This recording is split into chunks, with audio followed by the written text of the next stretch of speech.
بسم اللہ الرحمن الرحیم۔ السلام علیکم ورحمۃ اللہ وبرکاتہ۔ واقعہ کربلا کا پس منظر۔ حضرت عثمان غنی رضی اللہ تعالیٰ عنہ کی شہادت کے بعد حضرت علی رضی اللہ تعالیٰ عنہ کی خلافت کے آغاز ہی سے مسلمانوں میں جو ہنہ جنگی پیدا ہو گئی، اس کا خاتمہ حضور اکرم صلی اللہ علیہ وسلم کی پیشگوئی کے مطابق حضرت علی کے جانشین حضرت حسن رضی اللہ تعالیٰ عنہ کے ہاتھوں ہوا۔ حضور اکرم صلی اللہ علیہ وسلم نے اپنے ہر دل عزیز نواسے کے بارے میں یہ بشارت سنائی تھی: میرا یہ بیٹا سردار ہے، امید ہے کہ اللہ اس کے ذریعے مسلمانوں کی دو بڑی جماعتوں کے درمیان صلح کرائے۔ چنانچہ یہ حضرت علی کے بعد جب خلافت کے مسائل میں اختلاف ہوا تو آپ نے خلافت کی ذمہ داری حضرت امیر معاویہ رضی اللہ تعالیٰ عنہ کے سپرد کر کے خود کو اس نزاع سے دستبردار کر لیا۔ تاریخ اسلام کا یہی وہ سال ہے جسے عام الجمع کہا گیا ہے۔ حضرت حسن رضی اللہ تعالیٰ عنہ نے اختلاف ختم کرنے کے لیے گرچہ خود کو دستبردار کر کے حضرت امیر معاویہ کو خلافت کی ذمہ داری سونپ دی، لیکن حضرت حسن کے چھوٹے بھائی حضرت حسین اس فیصلے سے راضی نہ تھے۔ پھر بھی اپنے بھائی کے اس فیصلے کا احترام کرتے رہے اور پھر رفتہ رفتہ حضرت معاویہ سے تعلقات بھی خوشگوار ہو گئے، اور کیوں نہ ہوتے کہ تعلقات کی خوشگواری میں جو چیزیں اصل محرک ثابت ہوتی ہیں وہ حضرت امیر معاویہ اور حضرت حسن اور حضرت حسین میں اچھی طرح موجود تھی۔ مصلحت اور خوشگواری کی یہ فضا مسلسل چلتی رہی اور ہر طرف فتوحات کا جو سلسلہ خلافت عمری اور خلافت عثمانیہ میں شاندار طریقہ پر چل رہا تھا، درمیان میں اختلافات کی وجہ سے کچھ مانند پڑ جانے کے بعد پھر سے اپنی پرانی شان پر شروع ہو گیا، اور اسلامی سلطنت کا دائرہ سرداری کی اعلیٰ ترین خصوصیات کے حامل امیر المؤمنین کی حکمت و تدبیر کے نتیجے میں مزید وسیع ہوتا چلا گیا، اور مسلمان اپنی اس حلم و بردباری کے پیکر امیر کے ساتھ آرام و سکون، انصاف اور عفو درگزر کی فضا میں زندگی گزارتے رہے۔ لیکن اختلاف پھر اس وقت پیدا ہو گیا جب کہ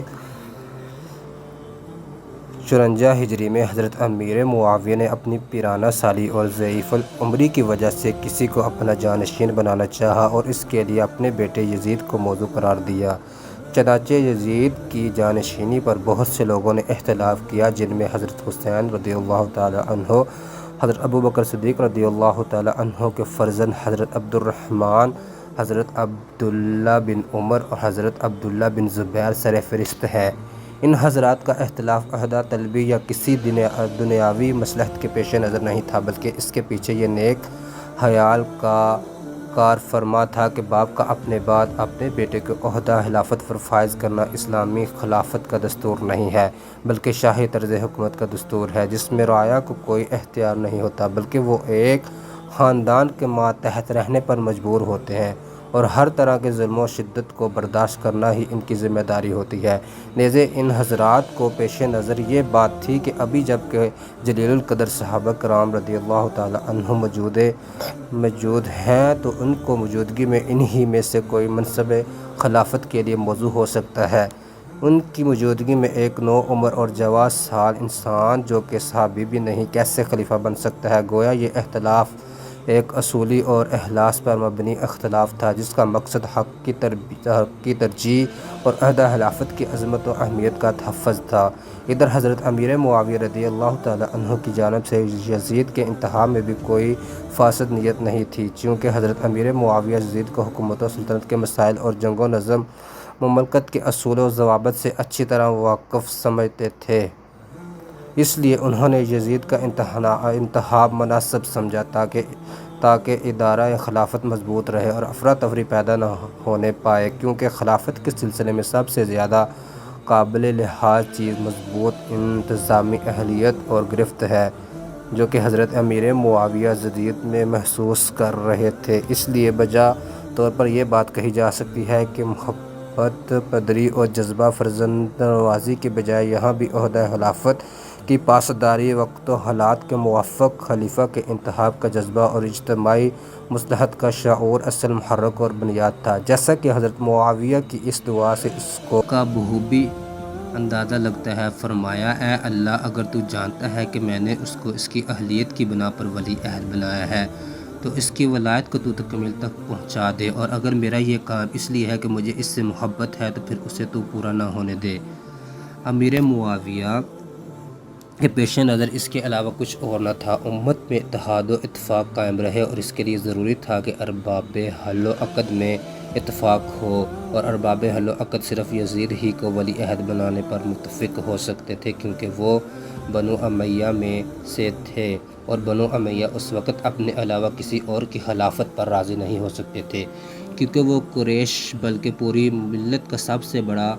با اثر اور طاقتور گروہ تھا۔ ان نزاکتوں کی وجہ سے معاویہ نے یزید کو ولی عہدی کے لیے ان حضرات پر ترجیح دی جو اس کے زیادہ مستحق سمجھے جاتے تھے، اور افضل کو چھوڑ کر غیر افضل کو اختیار کیا تاکہ امت میں جمعیت اور اتفاق باقی رہے، جس کی شریعت میں بڑی اہمیت ہے۔ بہرحال چند بزرگوں کی جانب سے اختلاف کے باوجود عمومی اتفاق کے ساتھ میں حضرت امیر معاویہ نے یزید کو ولی عہد اور جانشین مقرر کر دیا۔ جن لوگوں کو اس کی جانشینی سے اختلاف تھا وہ اپنے اختلاف اور اس کی ولی عہدی کو قبول کرنے سے انکار پر قائم رہے۔ بالآخر رجب میں حضرت امیر معاویہ کی وفات ہو گئی۔ یہی وہ اختلاف تھا جس سے واقعہ کربلا کی داغ بیل پڑی اور جو اس المناک حادثہ کا سبب بنا۔ اس میں کوفہ کے لوگوں نے بھی اپنی طلون مزاجی کا ثبوت خوب پیش کیا اور قابل حل مسائل کو میدان جنگ تک لانے میں کافی اہم رول ادا کیا۔ کوفہ چونکہ حضرت علی کا دارالخلافہ تھا، اس لیے حضرت حسین رضی اللہ تعالیٰ عنہ سے قریبی تعلق رکھنے والے لوگ کوفہ میں موجود تھے۔ اسی طرح حضرت امیر معاویہ کی طویل عرصہ حکومت کی وجہ سے وہاں کچھ ایسے لوگ بھی تھے جو ان کے خلاف محاذ آرائی کے لیے ہمہ وقت کوشاں تھے۔ مزید برآں عبداللہ ابن سبا یہودی کے منافقانہ ریشہ دوانیوں سے ایسے عناصر بھی پیدا ہو گئے تھے جنہیں مرکز خلافت کے خلاف محاذ آرائی ہی اسلام کی خدمت نظر آتی تھی۔ چنانچہ یہ متعدد عوامل اور محرکات ہیں جنہوں نے اس مسئلے میں خوب رول ادا کیا اور اسے ایک ناقابل فراموش اور المناک کے جنگ میں تبدیل کر دیا۔ یزید نے اپنے والد بزرگوار کی وفات کے بعد زمام خلافت ہاتھ میں لے کر حاکم مدینہ کو خط لکھا کہ مدینہ کے اہم لوگوں بالخصوص حضرت عبداللہ بن زبیر رضی اللہ تعالیٰ عنہ، حضرت عبداللہ بن عمر رضی اللہ تعالیٰ عنہ، حضرت حسین رضی اللہ تعالیٰ عنہ سے بیعت لی جائے اور ان سے یزید کی خلافت تسلیم کروائی جائے۔ مدینہ کے حاکم نے اپنے احباب و مشاورت سے مشورہ کر کے یہ طے کیا کہ عبداللہ بن عمر کے بارے میں جلدی نہ کی جائے، کیونکہ ان سے کسی ضرر کا اندیشہ نہیں، البتہ باقی دونوں حضرات سے جلد از جلد اس مسئلے کو حل کر لینا ضروری ہے۔ چنانچہ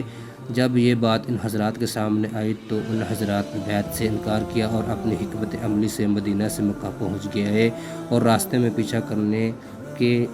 کرنے کی بھی کوشش کی گئی جو ناکام ثابت ہوئی۔